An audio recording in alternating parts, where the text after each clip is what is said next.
31 years. That is how long I worked as a structural engineer for the county of Maricopa, Arizona. 31 years of reading blueprints at 5 in the morning, driving to job sites in 100-degree heat, signing off on bridges and overpasses that millions of people drive across every single day without thinking twice about who made sure those structures would hold. I am not complaining. I loved the work. But when I turned 63 and my knees started telling me things my pride did not want to hear, I knew it was time. My name is not important. What matters is what I built after I stopped building for everyone else. The house in Flagstaff cost me $387,000. I paid cash. Every dollar came from 31 years of early mornings, skipped vacations, and a savings discipline that my late wife Margaret used to tease me about. She called me the man who could squeeze a nickel until the buffalo screamed. She passed 4 years ago. Pancreatic cancer. 8 weeks from diagnosis to gone. I still have not entirely figured out how to live in a world where she is not in it. But the house in Flagstaff helped. Pine trees visible from every window. Elk in the yard at dawn. The kind of quiet that does not feel like loneliness if you fill it right. I moved in during the spring, 2 years after Margaret died. I planted a garden in the back. I built a workshop in the garage where I started making furniture the way I had always wanted to but never had time for. I drove into town on Tuesdays for groceries and on Sundays for church. I called my daughter in Portland every Saturday morning. Life was not perfect, but it was mine. And after everything, mine felt like more than enough. My son-in-law's name is Derek. I want to be fair about Derek, because fairness matters to me even when it is difficult. When my daughter Claire first brought him home 12 years ago, I did not dislike him. He was charming in the way that certain men are charming, effortlessly, almost automatically, the way a reflex works rather than a choice. He sold commercial real estate in Phoenix and he was good at it. He knew how to read a room. He knew which words made people feel seen and which numbers made people feel safe. Claire loved him and he seemed to love her back. And for a long time, that was what mattered most to me. Over the years, though, small things accumulated. The way Derek talked about money was different from the way I talked about money. To me, money was the outcome of work and discipline and patience. To Derek, money was a game with shortcuts, and the best players found the shortcuts fastest. He had ideas, many ideas. Vacation rental properties in Scottsdale, a franchise opportunity in Colorado, a private lending arrangement with a colleague that Claire told me about and then never mentioned again. I never asked what happened with any of them. It was not my business, until it became my business. The call came on a Thursday afternoon in October. I was in the workshop sanding the legs of a dining table I was making for no one in particular. Just making it, because making things still made sense to me when very little else did. My phone buzzed on the workbench. Derek. I answered because he almost never called me directly. Usually communication ran through Claire. Hey, Dad. He had called me Dad since the wedding. I had never asked him to stop. Got a few minutes? I want to run something by you. I set down the sandpaper. Sure. So Claire and I have been doing a lot of thinking, he said. About the future. About making sure everybody's taken care of as things change. You know, as people get older and circumstances shift. I noticed that he did not say as you get older. He said as people get older. A small thing. I filed it away. I'm listening, I said. The Flagstaff market is incredible right now, Derek said. Short-term rentals in that area are pulling anywhere from $4,000 to $6,000 a month during peak season. You're sitting on an asset that's basically working against you by just sitting there. I looked out the workshop window at the pine trees. The house isn't sitting there, Derek. I'm living in it. Right, absolutely. And that's not going anywhere. The idea would be more of a managed situation. Claire and I have been looking at property management software. And we've actually already talked to a couple of local cleaning services up there about availability and rates. He paused to let that settle. We'd handle everything. You wouldn't have to lift a finger. We're thinking 60 days a year to start. Shoulder seasons when you'd probably be traveling anyway. And then we scale up from there based on how the numbers look. I sat very still for a moment. Derek, I said, have you already talked to cleaning services about my house? A half-second pause. Just exploratory conversations. Nothing committed. And you'd like me to agree to rent out my home for 60 days a year to start. It makes so much financial sense, Dad. The returns alone would cover your property taxes and then some. And frankly, with everything uncertain these days, having that income stream, I appreciate you thinking about it, I said. But no, the house is my home. I'm not interested in renting it out. Just think about it, he said. Don't decide right now. Claire and I can drive up next weekend and walk you through the numbers. We've put together a whole projection. You don't need to drive up for that, I said. My answer is no. But I appreciate the call. We hung up. I picked up the sandpaper and went back to work. I assumed that was the end of it. My daughter Claire called the following Tuesday. She did not mention Derek's call immediately. We talked for 20 minutes about her garden and a book she was reading, and a funny thing that happened at her school. She teaches 3rd grade, and the stories are always good. Then, near the end, her voice shifted slightly. Just slightly. I know my daughter's voice the way I know load-bearing walls. I can feel when something is about to change. Dad, Derek told me he talked to you about the Flagstaff idea. He did, I said. I just want you to know it comes from a good place. He worries about you up there alone. We both do. I know, I said, and I understand. But I said no. I'm happy where I am. Could you just look at the numbers? He worked really hard on the projection. Claire. I kept my voice even. The same voice I used for 31 years when I needed engineers half my age to hear something clearly. I said no. I want you to hear that. No. Silence. Then, okay, Dad. I hear you. She did not sound like she heard me.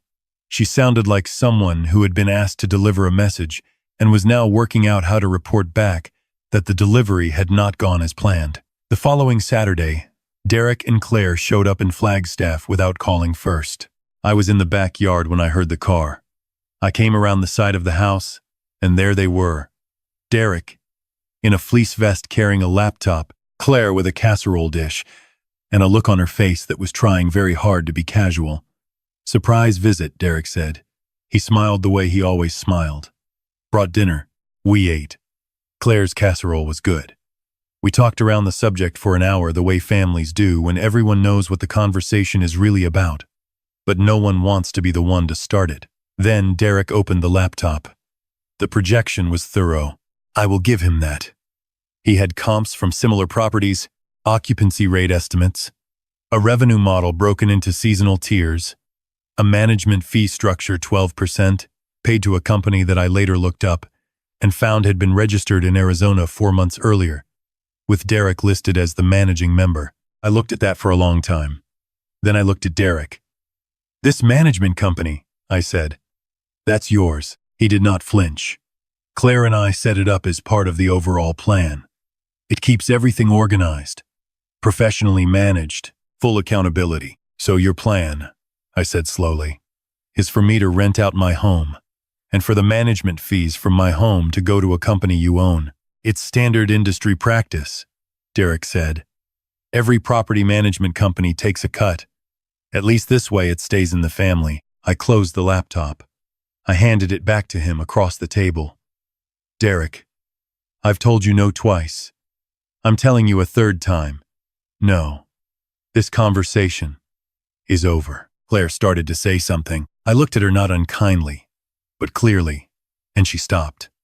They drove back to Phoenix that night. I went to the workshop and stood there for a while without doing anything, just stood there, letting what had happened settle into something I could examine clearly. I was not angry. Exactly. Anger felt like the wrong word. What I felt was more like recognition, the kind you get when a structure starts showing stress patterns you have seen before and you know, with professional certainty, exactly where the failure will come from if nothing is done. I called my attorney the following Monday morning. His name is Robert, and I have worked with him for 20 years. I explained the situation. He asked several questions. Then he told me what he recommended, and I told him to proceed.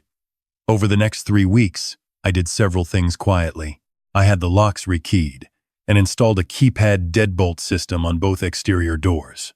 I set up 4 exterior security cameras, with cloud backup on a system registered only to my email. I documented every conversation I had with Derek, dates, times, the substance of what was said, and emailed those notes to Robert. I also did something I had been meaning to do for 2 years. I updated my will, clearly, and specifically removing any expectation or promise of the Flagstaff property, passing to Claire and Derek as a unit.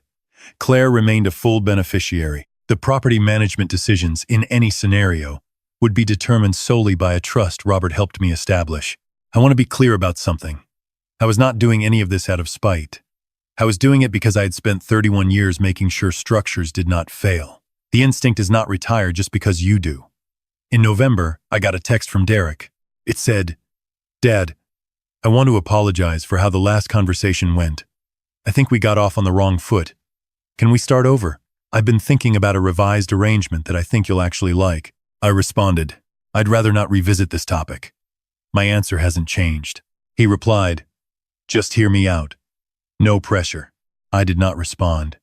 2 weeks before Thanksgiving, Claire called me and said that Derek had a business trip and she was going to spend the holiday with her college roommate in Seattle. She sounded strained. I asked if she was okay. She said she was fine. I said I loved her, and she said she loved me too, and we hung up. On the Wednesday before Thanksgiving, I drove into town for groceries. I was gone for approximately 3 hours. When I came back, there was an unfamiliar car in my driveway. I parked behind it and sat for a moment. Then I got out and walked to the front door. The keypad light was solid green. The door was unlocked. I pushed it open and walked into my own home. There were 2 people in my living room, a couple, 30s, pulling off winter jackets, looking at the fireplace. The woman saying something about the view. They turned when they heard me. They looked startled. "Can I help you?" I said. The man reached into his jacket and produced his phone. We have a reservation through the app. Check-in was at 3.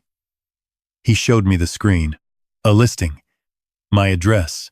My house.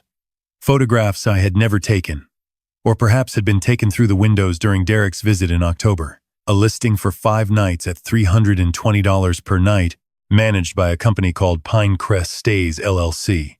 I did not raise my voice.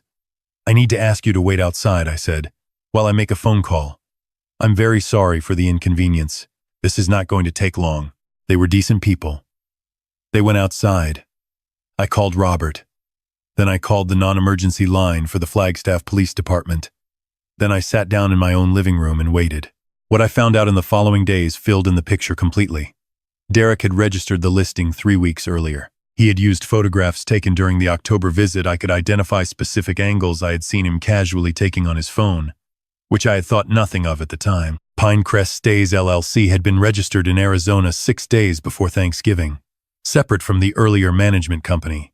The listing had already been booked for 11 days across the holiday season. At $320 per night, Derek had already collected deposits. He had not asked me. He had not mentioned it. He had simply done it. The responding officer was polite and thorough. I showed him the deed, my ID, the lease agreement that did not exist, the photographs of the listing. He took a full report. He made several notes about unauthorized rental of property and potential fraud. He was the one who pointed out, not me, that collecting deposits on property you do not own or have authority to rent has a specific legal name in Arizona. Robert filed for an emergency injunction that Thursday. It was granted Friday morning. The listing was removed by Sunday. Derek received a cease and desist and a notice of the fraud complaint. I paid for the couple's hotel for the 5 nights they had booked. It was not their fault and they had nowhere else to go on a holiday weekend. They were grateful and apologetic in the way that people are when they realize they have been caught in someone else's mess. The woman gave me her card. She was a landscape architect. And we ended up talking for 20 minutes about native plantings for high elevation zones before the officer asked if we needed anything else. Claire called me that Sunday. The conversation was the hardest one we have had since her mother died. She said she had not known about the listing until Derek told her on Friday, after the injunction. She said she was sorry. She said she did not know how to feel. I told her I believed her about not knowing. I also told her that there was a version of not knowing that is a choice, a careful, deliberate not asking, and that I needed her to think honestly about which version hers had been. She cried. I waited. I should have pushed back harder, she said finally. When you said no, I should have made sure he heard it. Yes, I said. You should have. We stayed on the phone a long time after that. Not talking much. just staying on the line. Derek hired an attorney. There were some uncomfortable months. In the end, the fraud complaint was settled. I will leave the details of that private. And Derek's 2 LLCs were dissolved. Claire filed for divorce in February. I did not encourage that. I did not discourage it either. That was her decision to make. And she made it. She came to Flagstaff for a week in March. We worked in the garden together, and I taught her how to use the lathe in the workshop. And we ate dinner on the back porch every evening, watching the light change through the pines. She looks like her mother when she laughs. I had almost forgotten that. There are people who will say I should have involved the family, talked it through, found a compromise. I have thought about that. I do not believe a compromise existed. When someone responds to a clear and repeated no by simply proceeding anyway, you are not dealing with a misunderstanding. You are dealing with a decision.